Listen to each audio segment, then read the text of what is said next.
normalmente cerca de 70% são o que a gente chama de fatores modificáveis. Ou seja, fatores atrelados ao estilo de vida, à vida ali da pessoa que poderia ser modificado, mas normalmente, né, está trazendo ali uma perturbação não somente no sono, mas na saúde mental, entre outros.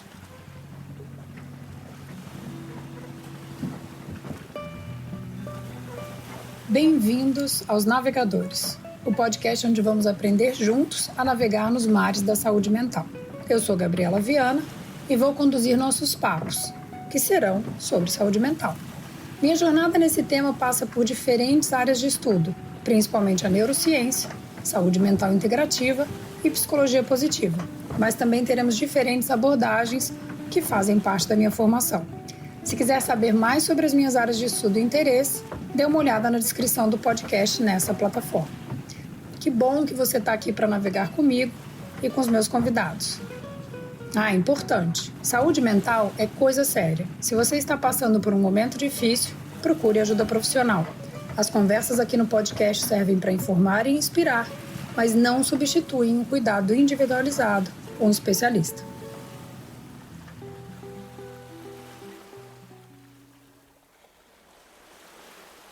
Bem-vindos a mais um episódio dos Navegadores de Saúde Mental. Está na hora de dormir. A maioria de nós está dormindo pouco e dormindo mal. Nosso relógio biológico opera segundo uma lógica ancestral, sincronizada com luz, escuridão, ritmos naturais, mas a vida que estamos vivendo não ajuda. Telas até tarde, horários malucos e muito estímulo o tempo todo. Essa desconexão entre o que o corpo precisa para dormir e o que realmente fazemos tem um alto preço para o nosso sono, que, longe de ser um luxo, é um elemento essencial da saúde mental. Noites mal dormidas comprometem o humor, a memória, a capacidade de concentração e a regulação emocional, além de agravarem quadros de ansiedade, depressão e outros transtornos. E os dados confirmam que esse é um problema generalizado. Segundo a ferramenta de monitoramento do Panorama de Saúde Mental no Brasil, do Instituto Cactus, 71% dos entrevistados dormem menos de 6 horas em pelo menos uma das noites por semana. Em uma pesquisa que eu realizei com executivos recentemente, o dado é bem pior. A imensa maioria dorme menos de 7 horas por noite, todas as noites. E o sono não é uma variável que a gente ajusta de vez em quando ou posterga para o fim de semana e para as férias. Ele é uma necessidade biológica inegociável, especialmente para o nosso cérebro. E diante disso, vale a pergunta central do papo de hoje. Estamos com problemas de sono de verdade ou estamos vivendo de uma maneira que nos impede de dormir bem? E quando buscamos soluções, estamos tratando as causas reais ou apenas disfarçando os sintomas? E para falar do assunto, no papo de hoje eu vou conversar com Rafael Genário, graduado em nutrição, pós-graduado em emagrecimento e metabolismo, doutor pela Faculdade de Medicina da USP e pesquisador em sono e cronobiologia. Rafa, primeiro, antes de tudo, muito obrigada por receber os navegadores aqui. Vai ser um prazer conversar com você. Acho que a gente vai ajudar bastante gente com o papo de hoje, né? Porque sono é um grande tema aí da atualidade. Super, uma grande dor, né?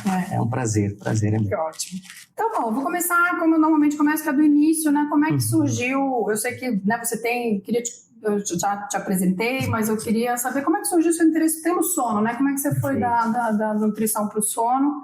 O que na sua trajetória te levou a mergulhar nesse campo, que é uma interdisciplina, né? Super, Gabi. Então, o que acontece? Na minha iniciação científica, durante a graduação, eu comecei a fazer pesquisas na área de psicofármacos. E, na época, a minha orientadora, ela estudava muito sobre fluoxetina, entre outros psicofármacos, e começou a estudar alternativas como, por exemplo, a suplementação de triptofano em algumas desordens no âmbito psiquiátrico. E aí, como o triptofano ele é um precursor ali da melatonina, eu falei, professor, e por que não a melatonina? Então a gente começou a realizar, né, diversos estudos científicos com melatonina em modelos experimentais, tanto que foi o tema do meu TCC também. Então eu estudei por 3 anos melatonina, envolvendo ansiedade, envolvendo sono, envolvendo aspectos até mesmo no comportamento alimentar. Então a melatonina, a gente vai até falar mais sobre ela, muitas pessoas atrelam ela ao hormônio do sono, mas na verdade não é um termo certo, a gente chama de hormônio da noite, e trazer ela exclusivamente para o sono é um certo reducionismo, visto que ela desempenha centenas de funções no organismo. né? Então, a partir dos estudos com melatonina, eu falei, bom, não tem como estudar melatonina sem entender muito sobre sono, né? Porque está muito interligado. E aí foi onde eu comecei a ler e estudar mais sobre sono. Bom, então para quem está nos ouvindo, porque eu te perguntei, né? Interesse sono e cronobiologia. O que é a cronobiologia? Perfeito. A cronobiologia, resumidamente, Gabi, ela é uma ciência. E é a ciência que estuda os ritmos biológicos, seja ritmos biológicos como, por exemplo, o ciclo circadiano, que no termo literal seria em torno do dia, ou seja, nosso dia, 24 horas, e como o nosso organismo, mas não só o organismo do ser humano, mas dos animais e das plantas, se comportam ao longo do dia, tanto que é um tema que a gente fala muito na nutrição. O nosso organismo, às 8 horas da manhã, ele não é o mesmo 8 horas da noite. E essas alterações ao longo do dia ou ao longo de períodos maiores, por exemplo, mulher, o ciclo menstrual, é um período ali circadiano, né? Um período sazonal que a crononutrição, que a cronobiologia, tudo está interligado e busca estudar. Ou seja, a cronobiologia é uma ciência, um ramo científico que busca estudar esses ritmos. Né? Como a gente se comporta nesse ritmo. E aí eu queria te perguntar, porque assim, muito legal você ter se interessado, né, e trazer tanto conteúdo sobre o sono, porque é uma dor muito atual, né? Eu te contei, né, onde a gente precisa conversar, porque eu vejo que o sono hoje é uma batalha para muitas pessoas, algo que deveria ser um hábito muito natural. Sim. Que é natural, né, nosso. E aí eu queria te perguntar, o que acontece, né, quando a gente está dormindo? Perfeito, Gabi. Então, até certo período atrás, se acreditava que o sono era um processo passivo, ou seja, você está ativo ali ao longo do dia, desenvolvendo diversas atividades, o seu cérebro está em constante atividade. Quando você dorme, é como se fosse um interruptor, entre aspas, e você desligasse o seu cérebro. Hoje, a gente sabe que, pelo contrário, durante o sono, o nosso cérebro ele está muito ativo, claro que algumas regiões menos do que quando a gente está acordado, principalmente o que a gente chama de zonas corticais, que é basicamente, Gabi, o que regula o córtex motor, ou seja, regulando o nosso processo de caminhar, levantar, entre outras questões, córtex visual, córtex auditivo, ou seja, áreas cerebrais que regulam ali atividades importantes durante o processo de vigília. No sono, não é tão importante. Entretanto, algumas áreas cerebrais trabalham muito durante o sono. Então é como se o corpo, por exemplo, inativasse aquilo que não é pra gente fazer, né? Ninguém é para sair andando, se mexendo, mas várias outras coisas vão se estruturar e operar durante a noite no cérebro. Exatamente, Gabi. Resumidamente, o nosso cérebro ele começa a mudar a sua conformação. De algumas áreas que estavam mais ativas ficam mais inibidas e, ao contrário, algumas que estavam mais inibidas ficam mais ativas. Alguns neurotransmissores começam a mudar completamente, enquanto alguns, por exemplo, a histamina fica mais elevada no momento diurno. Durante a noite a gente quer que ela reduza, tanto que é um alvo de alguns medicamentos, né, os famosos medicamentos com ação antihistamínica, que a gente pode falar mais. Além disso, temos a melatonina. Nós temos, por exemplo, uma região importante no nosso cérebro chamada glândula pineal, que durante o dia ela está praticamente inibida, desligada. Agora, durante o sono, principalmente no momento noturno, ela começa a ficar mais ativa para ter a produção de melatonina e assim sinalizar para todo o corpo, olha, agora é noite, hora de dormir. Então, basicamente, Gabi, o nosso cérebro, durante o sono, ele desenvolve funções vitais muito importantes, principalmente a atividade do sistema linfático, diferente, né, do sistema periférico, que é o sistema linfático, muitas pessoas conhecem, por um processo até de limpeza, digamos assim, do sistema periférico. No cérebro é a mesma coisa.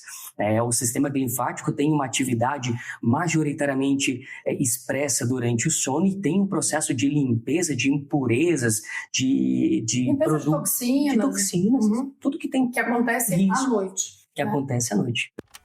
O termo glia vem do grego, porque essas células foram inicialmente vistas apenas como suporte dos neurônios e em grego glia quer dizer cola. Até que se descobriu seu papel ativo na comunicação cerebral e na manutenção da saúde do cérebro. Durante o sono profundo, as células gliais viabilizam o sistema linfático, que aumenta o fluxo de líquido no cérebro para remover toxinas e resíduos metabólicos. Processo essencial de limpeza que praticamente só acontece enquanto dormimos. E o que são as fases do sono, né? Porque hoje também virou, se fala muito, né? O meu sono REM, né? Dormir, não dormir.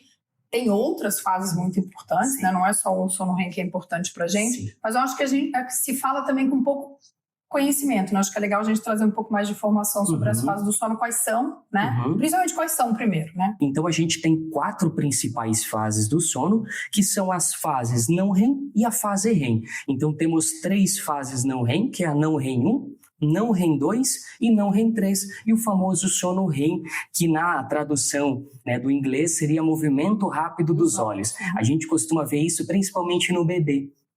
Quando o bebê ele mama e ele cai imediatamente em sono profundo, porque o bebê tem um padrão de sono diferente do adulto, né? Ele tem um sono que a gente chama de 2 fases, né? Sono REM e sono não REM, basicamente. E quando ele mama e tem aquele processo de relaxamento, ele já entra imediatamente em sono REM, e aí dá para ver o olhinho mexendo bem rapidinho. Então é uma característica que traz ali, né, o sono REM. E o que são os ciclos? Porque a gente não faz só uma vez. Isso. Né? A gente faz algumas vezes durante a noite. Quantas vezes, na média, é o que se espera que a gente faça, né? E então, assim, quantas vezes? Para ter um sono considerado restaurador, normalmente. E outra coisa que eu ia te perguntar também, às vezes a gente fala assim, vou acordar mais cedo, 1 hora, pode ser que a gente esteja cortando.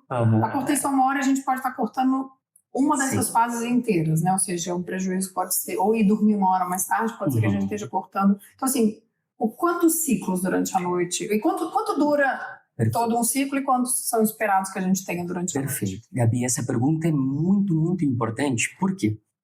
Porque atualmente algumas pessoas estão extrapolando um pouco essa questão do ciclo de sono e falando assim, indiferente da hora que você dorme, se cada ciclo de sono tem 1h30, calcule 5 vezes 1h30 e você vai acordar no seu melhor. Isso é um mito. Por quê?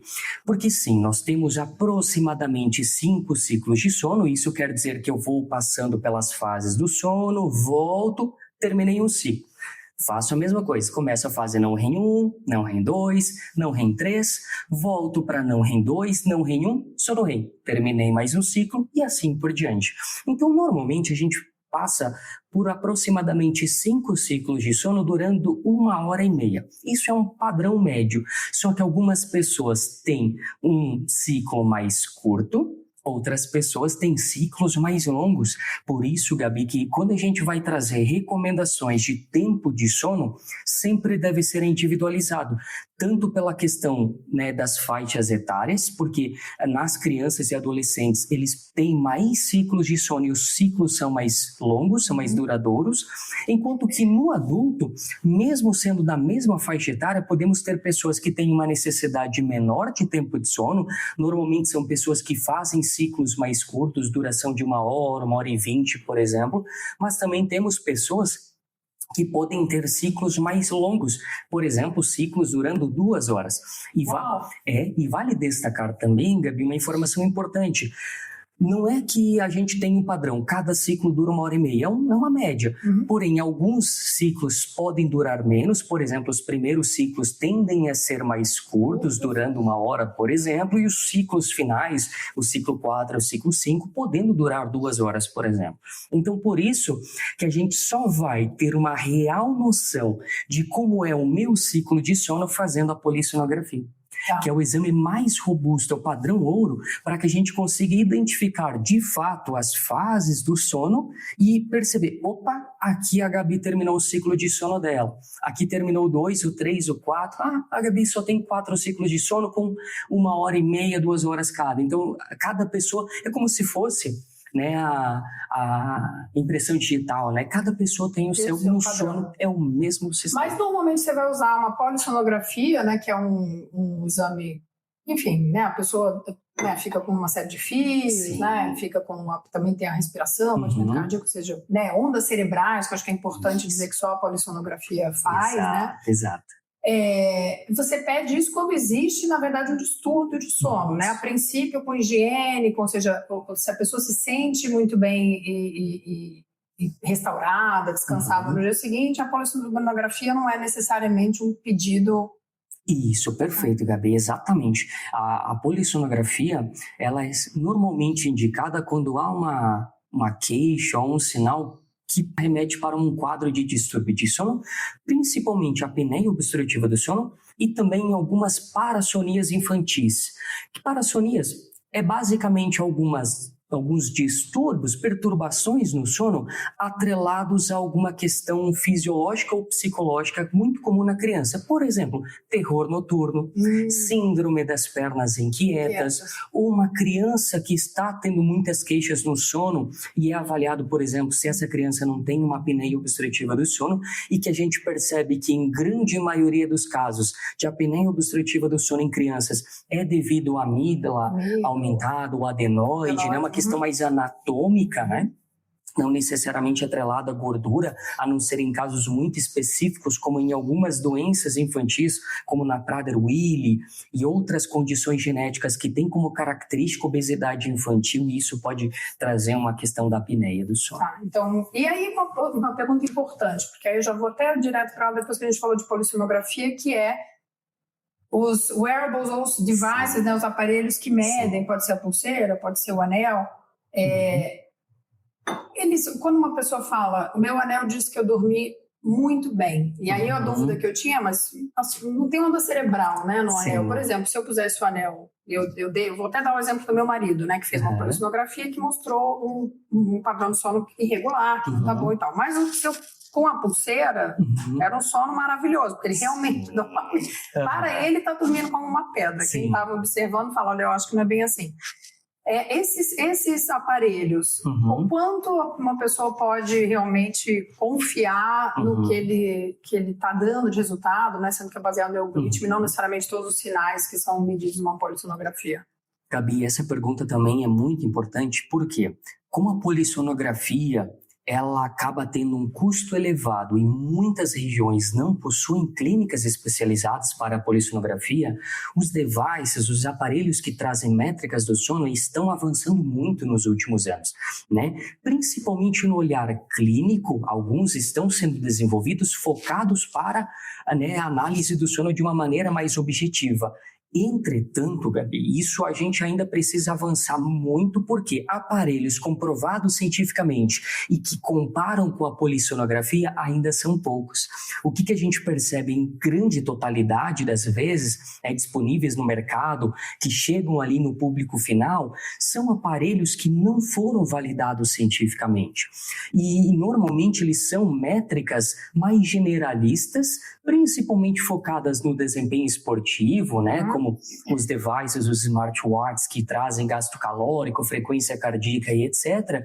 E métricas do sono vêm numa ideia de agregar uma ferramenta a mais, mas que não são precisas quando a gente pensa em métricas, parâmetros do sono. Né? O que a gente tem de estudos científicos, inclusive, sobre isso? Grande parte dos que a gente percebe por aí, seja por meio dos anéis ou dos smartwatches, eles parecem ser precisos para estimar o tempo total de sono das pessoas. Ou seja, um mecanismo de actigrafia. Eu consigo saber a hora que esse paciente dorme e a hora que esse paciente acorda. Apenas isso.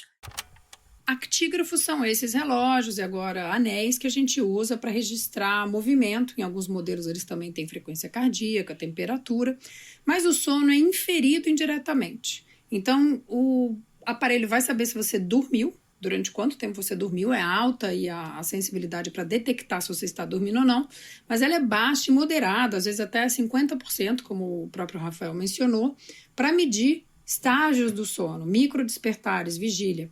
De forma central, o sono REM não é medido pelo atígrafo, né, pelo anel, pelo aparelho. Ele é estimado, né, pelo algoritmo, sobretudo com base na frequência cardíaca e no tônus do corpo. Mas não tem registro direto da atividade cerebral. Isso só um eletroencefalograma que pode medir. É uma atividade elétrica do cérebro.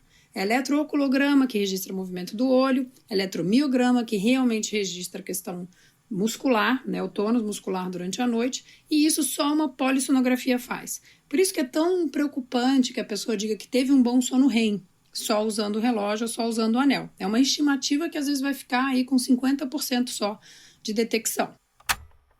Métricas envolvendo pontuação, qualidade do sono e principalmente fases do sono não são dados precisos. A gente precisa tomar muito cuidado, porque, como você muito bem pontuou, para termos dados envolvendo fases do sono, como, por exemplo, o sono REM, tempo de sono profundo, que, para quem não sabe, o sono profundo é uma nomenclatura comum para a fase do sono não REM 3, né?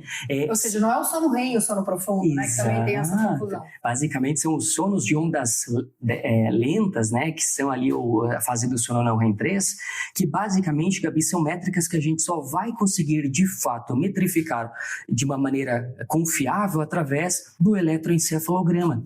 Então, essas métricas obtidas pelo smartwatch ou anéis, né, que trazem esses dados, são dados estimados. E aí, quando a gente olha para a literatura, tem uma imprecisão de mais de 50% em média. Ou seja, muito confiabilidade muito baixa, né? Assim, de que eles estejam, e principalmente para as fases, que eu acho legal, quer dizer, não é um movimento de não usar, né? Se eles não são importantes, ou seja, se eles não têm uma validade ou não, mas para alguém que está realmente com algum distúrbio do sono, não é a ferramenta melhor para dizer se... Sim, porque pode confundir muito, né? Às vezes o paciente, na sua percepção, dorme bem e o relógio mostra marcadores ruins. Isso pode trazer um quadro que a gente chama de ortossonia, que é uma preocupação excessiva relacionada ao sono a partir de métricas como, por exemplo, que a gente obtém por smartwatches, anéis, entre outros instrumentos. E que eu acho até legal falar, né, da ortossonia, que é essa preocupação excessiva com o sono que pode atrapalhar o próprio sono. Às vezes eu tenho a sensação até, Rafa, que é pouco foco na higiene do sono, acho que é legal também a gente falar nisso, super, né? Super. E muito foco em qual medicação ou qual medição que eu poderia colocar aqui. Ou seja, estou colocando a medição antes até de uma tentativa de higiene, ou até estou colocando também medicação sem combinar até com higiene, né? O que se sabe que são os principais fatores de impacto na qualidade ou na duração do sono? Olha só, Gabi, trazer um pouquinho até de dados, né? A gente tem algumas estimativas mostrando que cerca de 65% a 70% da população brasileira tem queixas de sono. Uma a cada 65% a 70%. Ou seja, a cada 10 pessoas que a gente parar na rua, né, uma população mais mista, pelo menos ali 6, 7 pessoas vão ter alguma queixa do sono. A depender da população, esse dado pode ser ainda maior. A gente percebe que a média de tempo de sono do brasileiro é pouco mais de 6 horas do brasileiro adulto. A indicação, pensando num cenário seguro, é de 7 a 9. Ou seja, a média de tempo de sono do brasileiro já está abaixo do indicado, sendo que grande maioria vai dormir menos do que as 7 horas. Aparentemente, cerca de 70% dos problemas do sono, principalmente relacionados à insônia crônica, que é quando a gente tem alguma queixa, alguma perturbação no sono acontecendo pelo menos 3 vezes por semana nos últimos 3 meses, normalmente cerca de 70% são o que a gente chama de fatores modificáveis. Ou seja, fatores atrelados ao estilo de vida, à vida ali da pessoa que poderia ser modificável, mas normalmente, né, está trazendo ali uma perturbação não somente no sono, mas na saúde mental, entre outros.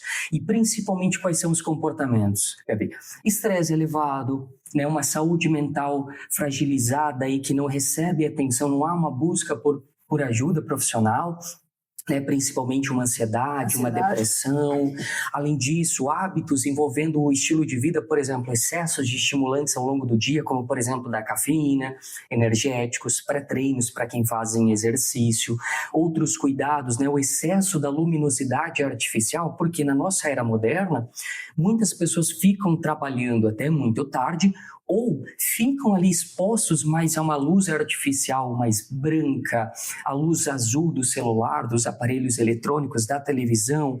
E não somente isso, as pessoas estão comendo cada vez mais tarde. Tanto que eu gosto muito de usar um dado que foi publicado da POF, né? Esse dado é cedido por uma grande amiga pesquisadora, a Cibele Crispim, professora Cibele Crispim, e ela comparou, por exemplo, o horário da última refeição em 2007 e 2008 versus 2017 e 2018. Não, 2008 e 2009 2017, 2018. Ou seja, uma década depois. Uma década depois, Gabi, o horário da última refeição era 1 hora mais tarde. Ou seja, mais ou menos por volta de 2008, 2009, a última refeição, o jantar, por volta de 8 horas da noite. 2017, 2018, por volta de 9 horas da noite. E esse dado é pré-pandemia. Por que a alimentação mais tarde, para as pessoas entenderem o mecanismo, reflete num sono de pior qualidade? Excelente. Aí entra a cronobiologia. A cronobiologia, lembrem, é uma ciência que estuda os ritmos biológicos. E isso é muito interessante, Gabi, quando a gente foca na parte nutricional. O nosso organismo, o nosso metabolismo, gente, ele é muito mais eficiente nas horas iniciais do dia. Nós, seres humanos, somos animais diurnos, diferente de algumas espécies, por exemplo, de roedores, que têm atividade noturna. Por exemplo, ratos.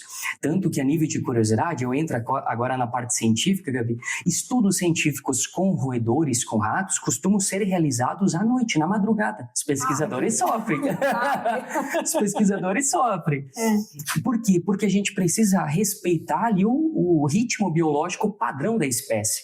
No ser humano, nós somos animais diurnos. Não existem pessoas, humanos noturnos. É um mito que a gente percebe por aí.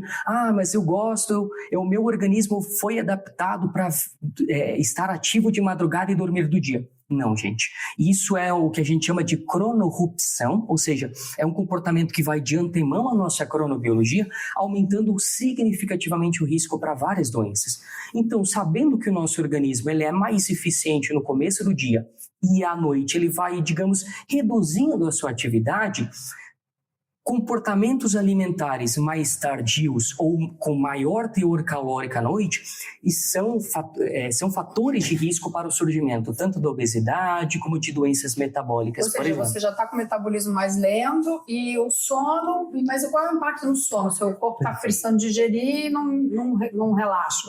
Isso, e essa temática, Gabi, ela é sensível porque algumas pessoas atrelam assim, mas então preciso cortar o jantar? Preciso cortar o carboidrato à noite? Não. Só que a gente precisa tomar um cuidado porque muitas pessoas acabam não tendo uma organização alimentar adequada ao longo do dia, chegam à noite comendo muito volume de comida por uma fome residual, uma fome que vai se acumulando, e é um cenário que o nosso processo digestivo está mais lento. E aí vem o impacto no sono. Um comer com um volume demasiado, junto muitas vezes com uma comida mais condimentada, uma comida mais indigesta, um fast food, por exemplo, traz uma repercussão negativa no sono por esse desconforto gastrointestinal, além de também atrapalhar essa sinalização. Por quê? O nosso organismo, ele tem uma comunicação entre cérebro e sistema periférico. O cérebro, ele está sinalizando, olha, agora é hora de dormir, bora se preparar. E o estômago, mas não posso. Exatamente. O estômago e o intestino estão lá gritando, nada de dormir, eu tô com comida aqui. E os estimulantes como um café, um energético, eles têm uma vida... Isso. Né, uma vida dentro do nosso corpo que pode levar algumas horas, né? Então isso também o impacto vem daí, né? Que você está fazendo e que tem o café atravessa a barreira hematoencefálica, né? Então ele tem uma entrada facilitada, né, no nosso cérebro. Exatamente. A gente tem uma recomendação. A gente vê por aí, né? Parar às 3 horas da tarde, parar às 4 horas da tarde. Só que isso não é tão preciso, é mais uma recomendação generalista. Por quê? Vamos supor que eu tomei um energético às 4 horas da tarde. Vamos supor que eu vou fazer um exercício 5 horas da tarde, estou cansado, vou usar um energético que tem 200 miligramas de cafeína. 8 horas aproximadamente depois, eu vou ter metade da concentração. Ou seja, lá por volta da meia-noite, por exemplo, eu vou ter ali ainda 100 miligramas de cafeína na circulação. Isso é suficiente para aumentar o estado de alerta e prejudicar a qualidade do sono, o relaxamento, impactando de uma maneira muito significativa todo o ato de dormir. E a ansiedade e estresse, a relação é com cortisol, ou seja, são como o corpo lida com estresse e com ansiedade, que também tem um impacto no sono, ou é uma outra... Também tem a questão do cortisol, porque lembram da melatonina, né? O hormônio da noite, que tem essa relação. Até porque o hormônio da noite, falando rapidamente sobre a melatonina, basicamente ela é produzida à noite, Gabi, quando tem uma ausência da luminosidade, até uma clássica recomendação da higiene do sono, um quarto escuro, um ambiente relaxante, né? Com menos intensidade de luz, porque ela vai avisar para todo o corpo, olha, gente, vamos se preparar aqui, porque é hora de dormir. Por isso que ela é chamada de hormônio do sono, né?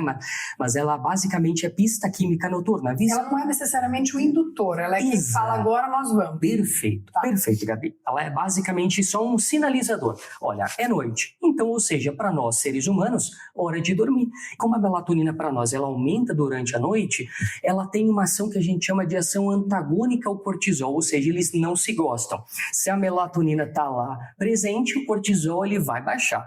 Se o cortisol está presente à noite, a melatonina não vai ser produzida de uma maneira adequada.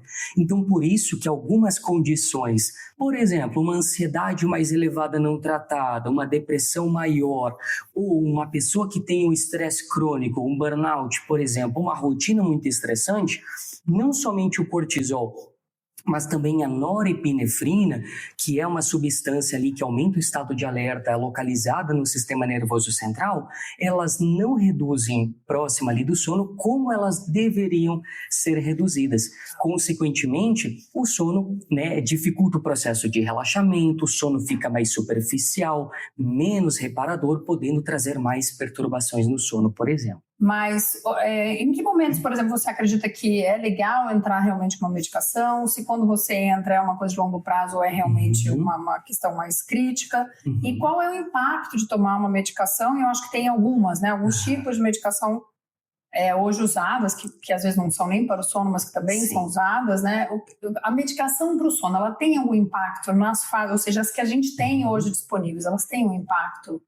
Sim, temos várias classes medicamentosas que são focadas em distúrbios de sono.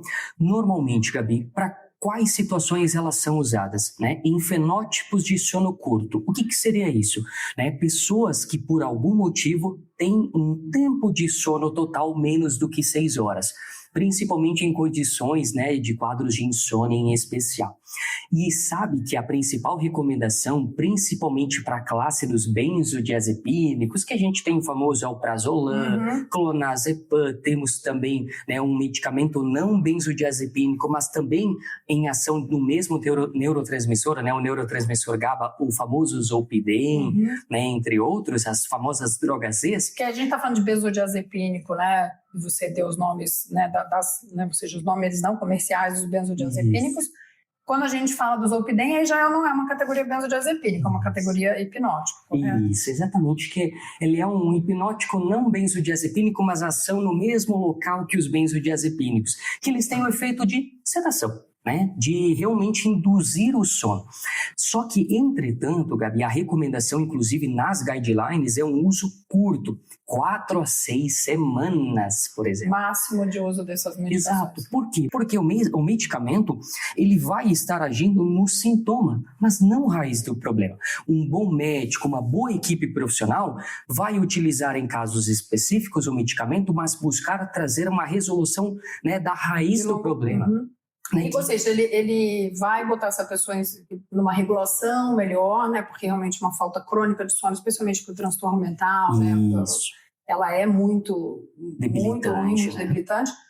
Mas a ideia é conseguir tratar o que está causando... Exatamente, é ajudar, né, o medicamento a trazer mais qualidade de vida no momento agudo, enquanto a gente busca entender qual é a raiz do problema. Botar a pessoa em condições de adotar uma solução. Perfeito, né? Porque por muitas vezes, Gabi, é um paciente que não tem ali cuidados envolvendo a higiene do sono, ou tem uma polifarmácia que está repercutindo no sono, e em grande maioria dos casos, eu diria, não tem um dado preciso, que eu vou usar um dado não científico, eu diria que 90% dos casos são problemas secundários, ou seja, é um problema no sono que está advindo de um problema base, seja um problema na saúde mental, de comportamentos inadequados, falta de cuidados envolvendo alimentação e exercício físico regular, entre outros aspectos, né?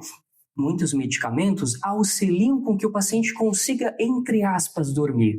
Porém, a qualidade do sono não é a mesma. A gente tem claras evidências científicas, principalmente os benzodiazepínicos, né, ou o Zolpidem, por exemplo, ele consegue induzir o sono, mas o sono ele não fica, né, de mesma forma que o sono, digamos assim, natural. Principalmente porque, lembram das fases do sono? O Zolpidem ele tende a ter uma característica majoritária de aumentar as fases do sono mais leves, a fase não REM 1 e a fase não REM 2, e diminuir o tempo da fase não REM 3, o sono profundo, e também da fase REM. Então, até um caso recente que eu li até de uma pessoa famosa num podcast dizendo: eu entrei num site de comércio eletrônico e comprei sei lá quantos quilos de pedras que estavam sob efeito do Zolpidem. Isso, basicamente, né, uma ação alucinógena, entre aspas, ali, né, o paciente, por isso que tem uma indicação, usar já deitado, né, porque se o paciente ficar acordado, ele pode ter comportamentos que podem até não lembrar no dia seguinte do que ele fez, né, porque agem em algumas áreas cerebrais que podem trazer esses comportamentos e até um certo lapso de memória, né, do que ele realizou na noite em que usou esse medicamento. E acho que você falou um pouco já do antistamínico, que também eventualmente é usado para induzir o sono, e qual é, ou seja, também qual é a ideia? Ele é normalmente prescrito? Não, isso é uma coisa mais off-label, que as pessoas meio que tomam essa liberdade. E qual é o impacto dele? Porque ele não vai agir exatamente na mesma área do benzodiazepínico e do hipnótico, né? Perfeito. Porque o que acontece? Resumidamente, Gabi, os benzodiazepínicos ou o Zolpidem, por exemplo, os medicamentos com ação GABAérgica, no termo mais técnico, eles agem principalmente no paciente que tem uma dificuldade em induzir o sono, em começar o sono, né? Entretanto, não são substâncias muito robustas, muito adequadas para alongar o sono. Isso, naquele paciente que tem despertares na madrugada, o que a gente chama de insônia de manutenção, ou seja, ele consegue muitas vezes até dormir, mas ele tem dificuldade de manter o sono, né? Tem vários despertares na madrugada ou acorda de madrugada e tem muita dificuldade em reconciliar o sono.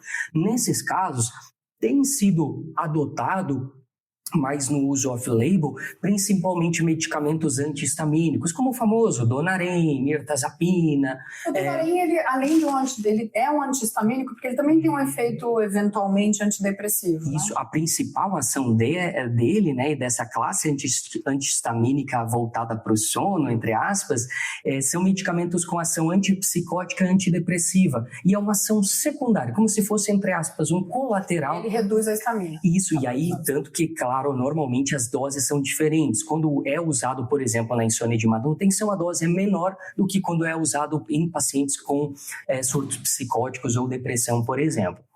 E aí, qual é a finalidade desses medicamentos? Lembrem que eu falei para vocês que quando queremos o sono, a histamina, ela tem que baixar.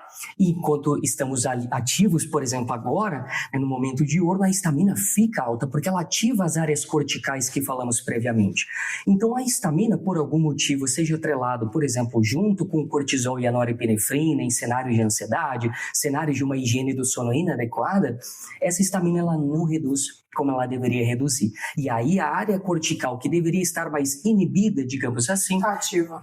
Ela fica ainda mais ativa. E aí usa-se medicamentos antihistamínicos com essa ação para facilitar a manutenção do sono, por exemplo. Para facilitar aqui um pouco, vamos fazer um resumo, né, das intervenções com medicamentos para distúrbios do sono. Uma primeira classe são os hipnóticos não benzodiazepínicos, chamadas também de droga Z, né? A substância normalmente é o Zolpidem, e o nome comercial mais comum é Stilnox, também tem o Ambien, Imovane, Lunesta. A eficácia é curta, o risco de tolerância e comportamento automático. Então, o uso preferencial que um médico, né, que um especialista vai dar é curto.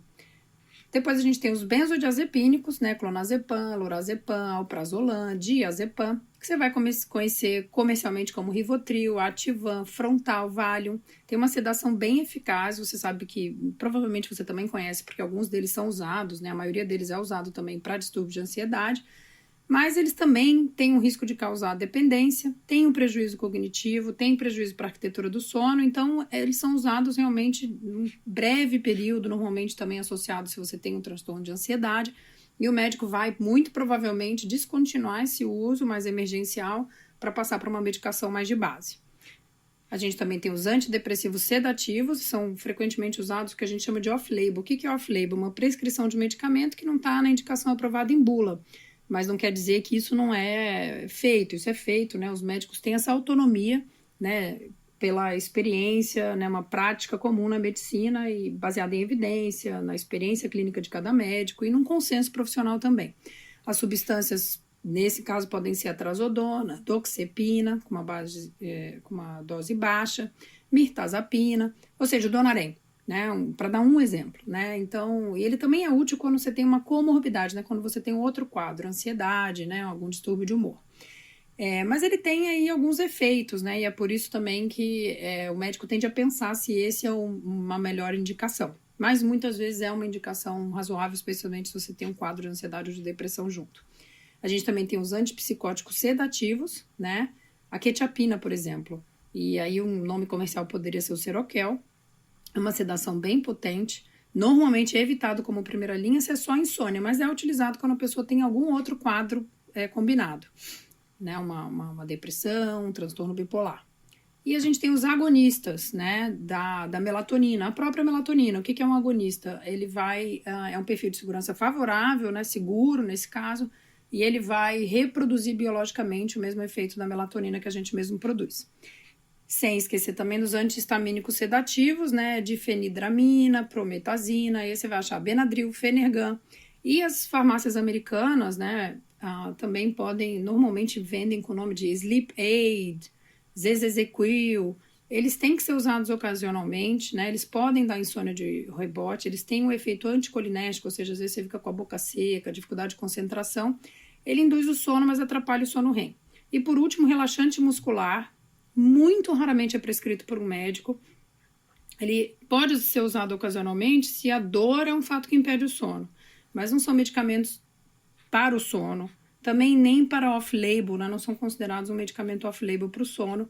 Podem até melhorar a qualidade do descanso, mas não são recomendados de maneira nenhuma para uso contínuo e são prescritos, especialmente se eles são prescritos só pelo efeito sedativo que eles têm, tá? É uma solução indireta, não é uma boa solução e tem efeito indesejado de longo prazo, então é sempre legal conversar com o médico se ele chegou a recomendar um relaxante muscular como o Miosan, por exemplo.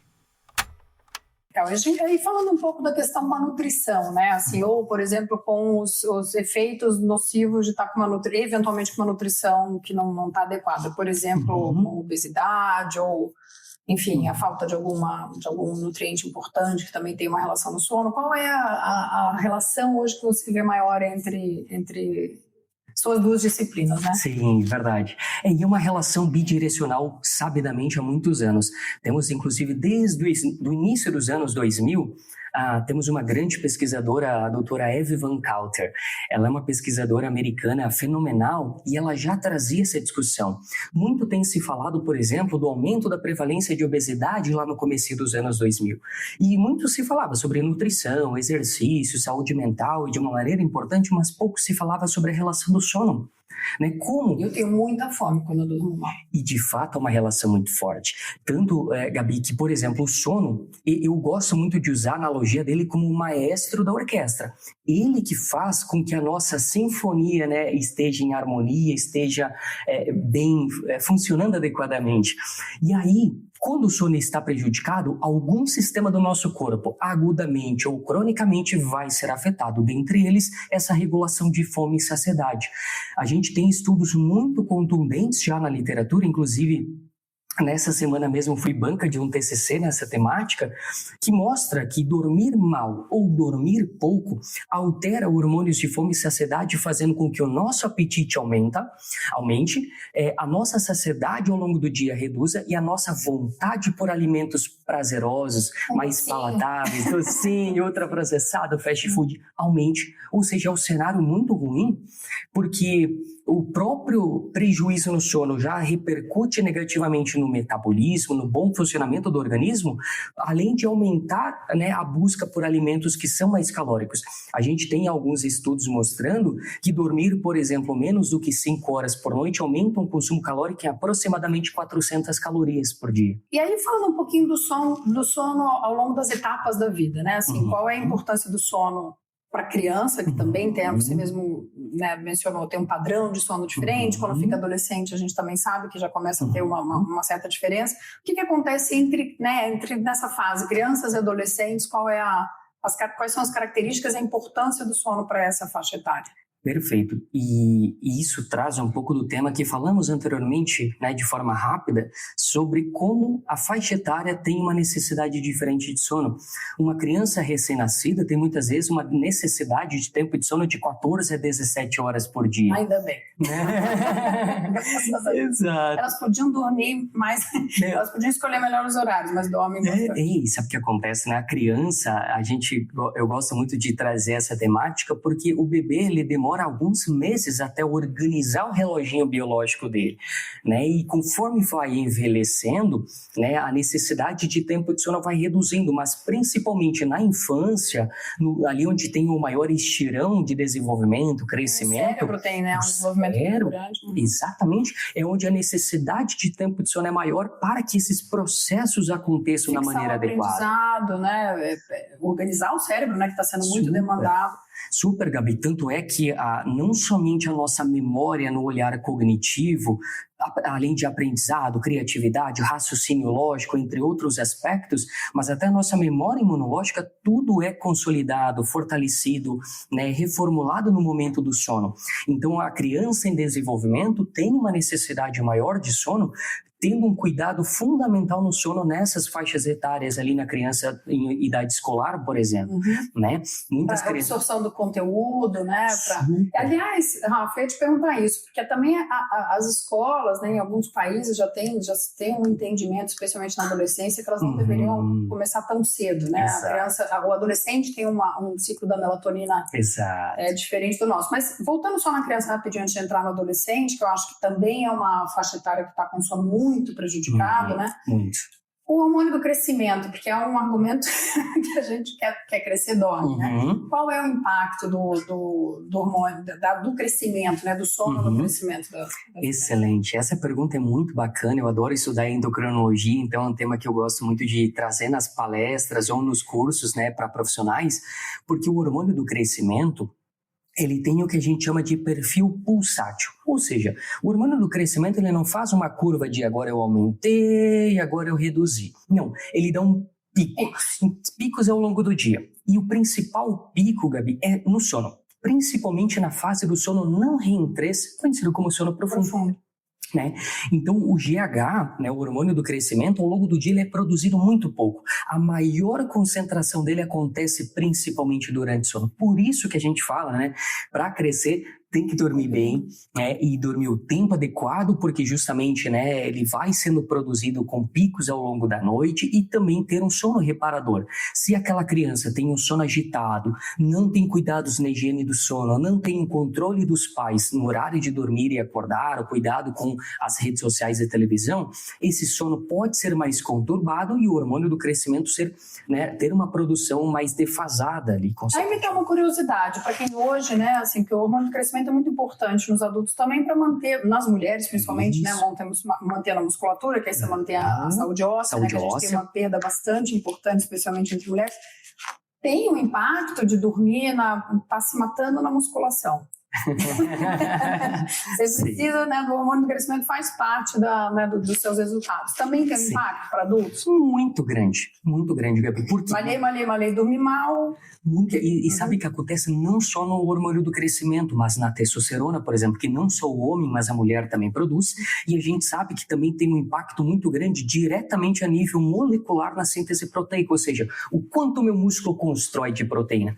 Em todas as faixas etárias, o sono ele é crucial para os processos de desenvolvimento, mas também para a saúde do músculo e do osso. E de fato, Gabi, a gente, né, fala muito sobre isso na parte esportiva, porque muito se fala sobre a questão que para crescer a massa muscular é durante o sono e não durante o treino. Porque durante o treino, a gente rompe. Isso, prova que no termo mais ilustrativo, microlesões, né? E é durante o sono que a gente vai recuperar essas microlesões, né? Um reparo tecidual e sinalizar para um crescimento muscular. Então, aquele paciente que dorme mal, tanto que a gente tem estudos, por exemplo, até em processos de emagrecimento, ele pode ter uma dificuldade de ganhar massa muscular ou em processos de perda de peso, até mesmo acelerar a perda de músculo, por exemplo. Então, assim, descanso é treino, né? Tem essa frase que a pessoa fala, né? Descanso é treino, não adianta você ficar se matando sem descansar. E nos adolescentes que tem também, né, estão com um sono muito prejudicado, né? Pelo uso de telas, pelo aumento da própria ansiedade, né? Sim.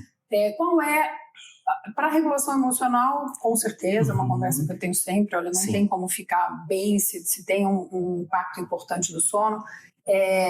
Eu estava comentando, né, que eles são obrigados a acordar mais cedo, na escola no Brasil especialmente, né, tem que acordar onde ainda estão meio, né, desorientados.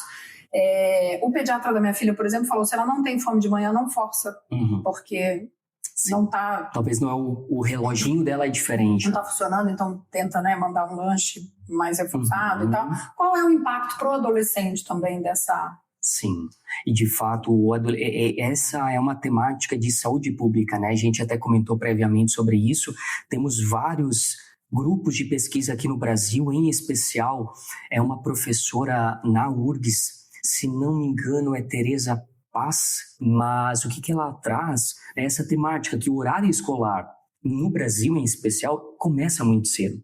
E no adolescente, a gente tem um processo que não acontece com todos, mas acontece com muitos, que é o atraso de fase do sono, que é onde a produção de melatonina, ela começa a sofrer um atraso. O que antes ela era produzida mais cedo, ela começa a ser produzida um pouco mais tarde. E circula também, portanto, até mais tarde, né? Exatamente. E o que isso repercute? Fazendo com que o adolescente tenha mais dificuldade para dormir cedo, ir para a cama, mais dificuldade para acordar cedo, né? Exato.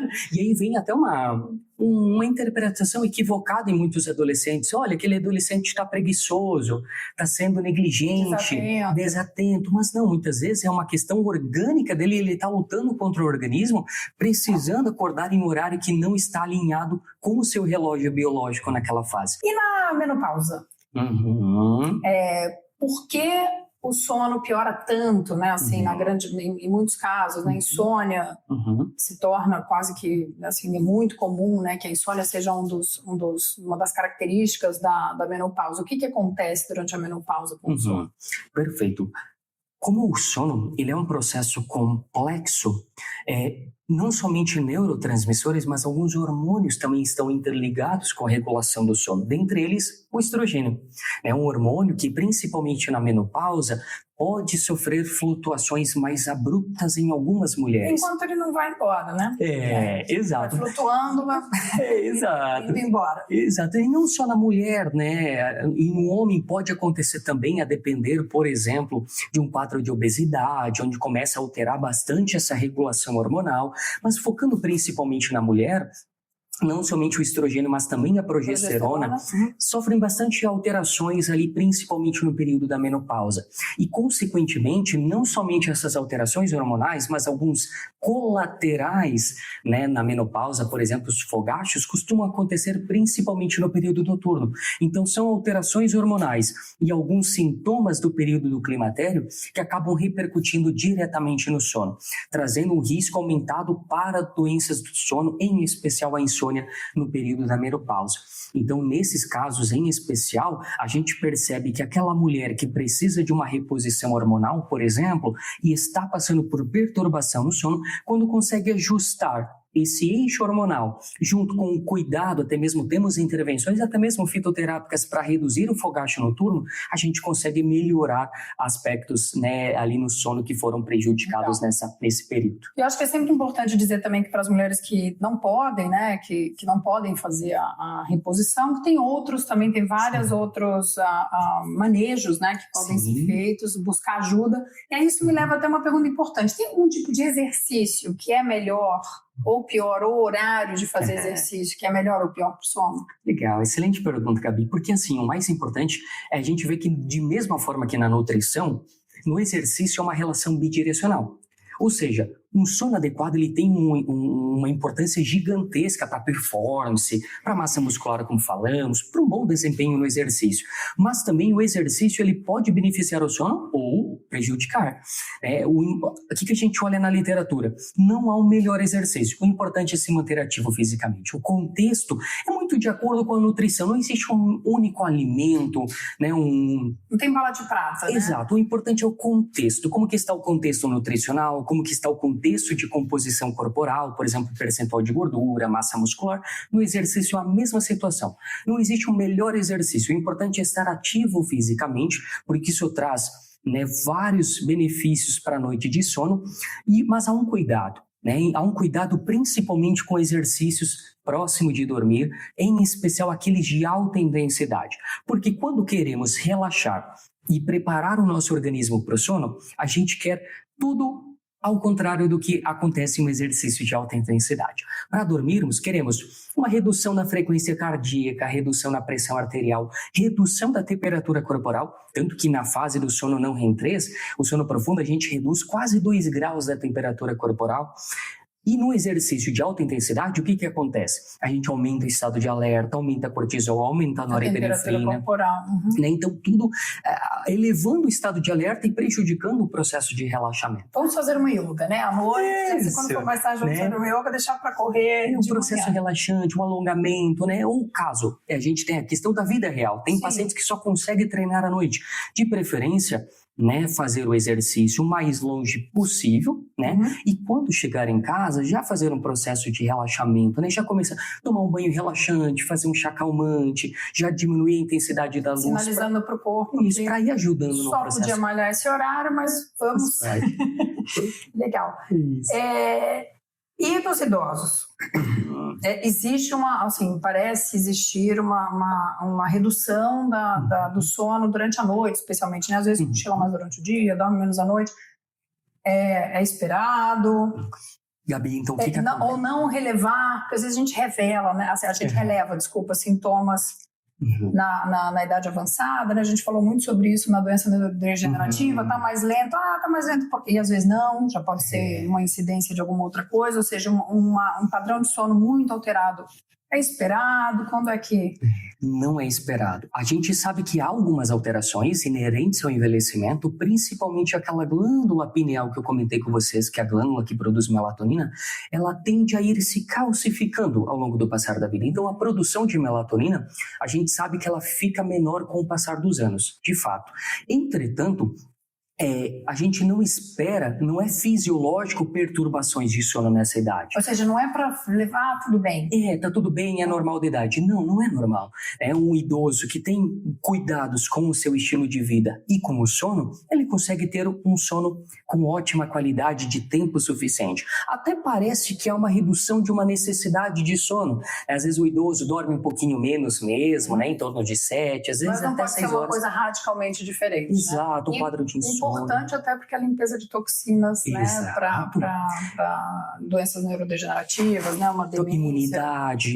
Imunidade, bem-estar. Só que o que a gente percebe normalmente no público idoso, normalmente não em todos, mas há uma polifarmácia envolvida, né, doenças básicas que acabam refletindo no sono. Então, perturbações no sono do público idoso é infelizmente comum, mas o que a gente precisa entender que não é fisiológico, não é o normal. Aquele idoso que tem bons hábitos de vida, ele consegue ter boas noites de sono também. E a pessoa que fala, porque eu tenho, tá, amigos, fala, mas eu fico muito bem com 4, 5 horas de sono. Não se engane, né? Você está funcionando, mas provavelmente você está exigindo muito do seu corpo e do seu cérebro, né? Super. A gente percebe, Gabi, que temos um sistema de compensação chamado de sistema simpático, que quando o paciente está passando por um quadro de perturbação no sono, principalmente crônica, o organismo tenta se adaptar para aumentar ali, ativação, para que ele consiga estar funcional ao longo do dia, só que isso tem uma conta para pagar, né? Então isso aumenta a frequência cardíaca, podendo gerar uma sobrecarga no sistema cardiovascular,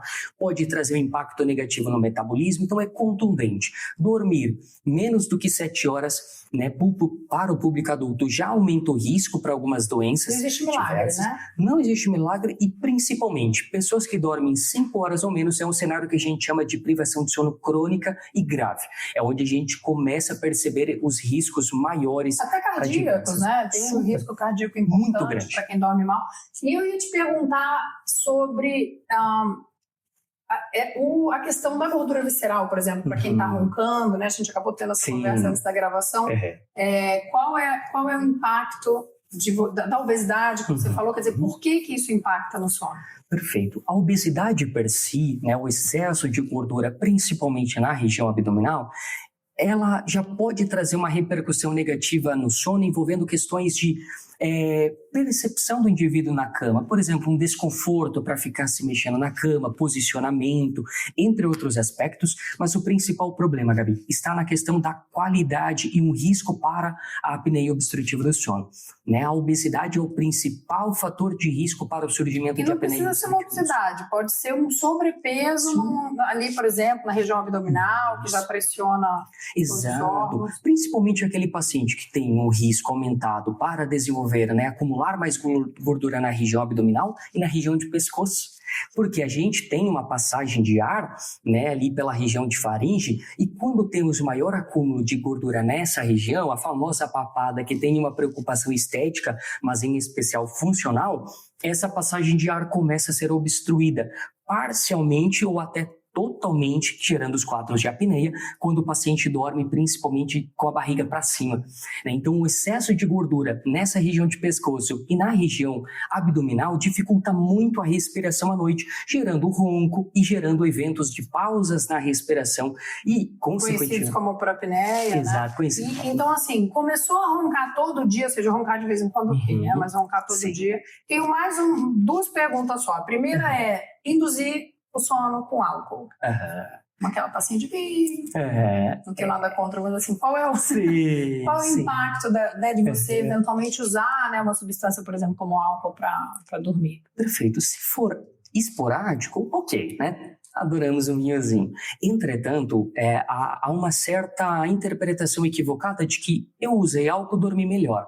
Porque, na verdade, o álcool tem uma ação muito parecida dos medicamentos. Ele ajuda a sedar o paciente, a conquistar, muitas vezes até reduzindo a demora para pegar no sono, mas a qualidade do sono é prejudicada. O álcool, não somente o álcool, nicotina e outras substâncias ilícitas, por exemplo, podem ajudar a... Maconha, por exemplo, exato. Dorme bem, mas pode estar prejudicando a qualidade. Pode ajudar a pegar no sono mais rápido, mas a qualidade, principalmente do sono não REM 3, reduz significativamente. Magnésio. Né? Ou o próprio GABA, né? Porque tem todo um debate sobre a questão dos suplementos. Como é que é visto hoje o suplemento? Que confirmação científica a gente tem do uso de suplementos para ajudar no sono? Perfeito. A gente percebe que grande parte dos suplementos no mercado, isso também vale para a melatonina, não são suplementos com boa confiança científica, né? Que não tem estudos robustos. Porque normalmente, por meio da alimentação, a gente já consegue suprir os nutrientes adequados para o sono, principalmente quando há uma alimentação balanceada. Esses nutrientes, o magnésio, triptofano, zinco, vitaminas do complexo B, por exemplo, são o que a gente chama de cofatores enzimáticos, ou seja, ajudam algumas enzimas a funcionarem adequadamente para que a gente produza alguns neurotransmissores e até mesmo a própria melatonina. Só que eles só vão ajudar a melhorar o sono nas pessoas que estão tendo consumo insuficiente desses nutrientes. Pode ser pelos métodos de plantio que a gente tem hoje, que eventualmente né, que a gente tem acesso, ou pode ser porque a pessoa realmente não tenha, ou seja, pode ter um impacto importante em quem não tem a quantidade Isso, não está conseguindo consumir ou obter adequadamente. Mas eu vejo, Gabi, até olhando para os estudos científicos atuais, que são raros os casos que ele vai ajudar de forma crônica, porque por muitas vezes a gente volta para o mesmo problema. A origem. A origem do problema, a raiz do problema, né? Porque muitas vezes o paciente não está dormindo mal por uma falta de magnésio, não está dormindo mal por uma falta de complexo B, né? Ele está dormindo mal por uma ansiedade não tratada, por um hábito ali, um estilo de vida não saudável, saudável. E por muitas vezes, o que a gente percebe na prática? Esses suplementos até ajudam no começo, por alguns dias, algumas semanas, até talvez por um efeito placebo. Mas, com o passar do tempo, a gente percebe que o efeito vai se perdendo e o problema começa a ressurgir. Ou seja, se a pessoa precisa, pode ter uma ajuda, mas não, normalmente não é a origem, né? Normalmente não. E, bom, então vamos terminar com uma mensagem hoje para quem está tendo dificuldade do sono. O que você tem aí? Tem tanta gente desesperançada ou sofrendo com sono e buscando, né, mil alternativas. Qual é o que você gostaria de dizer para quem hoje está enfrentando os insônios que nos escutam? Sim, Gabi. Eu acho que a principal mensagem é trazer mais importância e mais relevância para o sono na sua vida, de mesma forma que você dá importância para o seu trabalho, né, para o exercício, para a alimentação, para a saúde de forma geral, para o entretenimento, exato, porque o sono ele é um pilar que a gente fala, né, um pilar inegociável quando a gente pensa em saúde, qualidade de vida e longevidade, né, ele é um dos pilares realmente mais determinantes para isso. Então olhar para o sono com mais atenção, com mais carinho, né, tendo esse cuidado. Dá a importância necessária para o que ele vai ter de impacto na sua vida no curto e no longo prazo, né? Principalmente.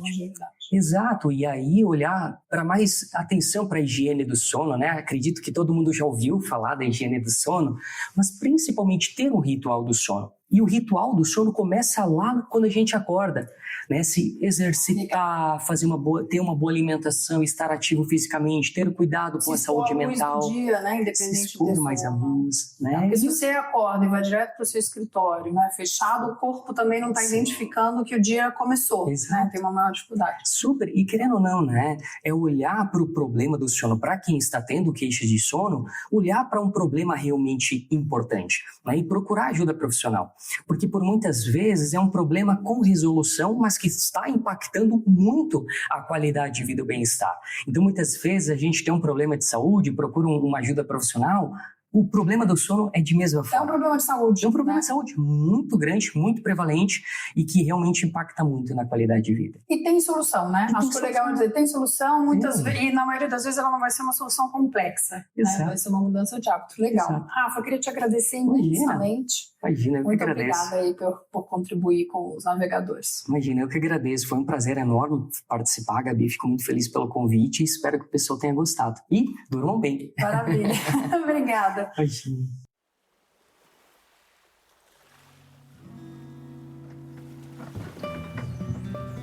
O podcast Os Navegadores da Saúde Mental é uma produção daqui no Caju e nasceu de uma grande paixão minha, a saúde mental.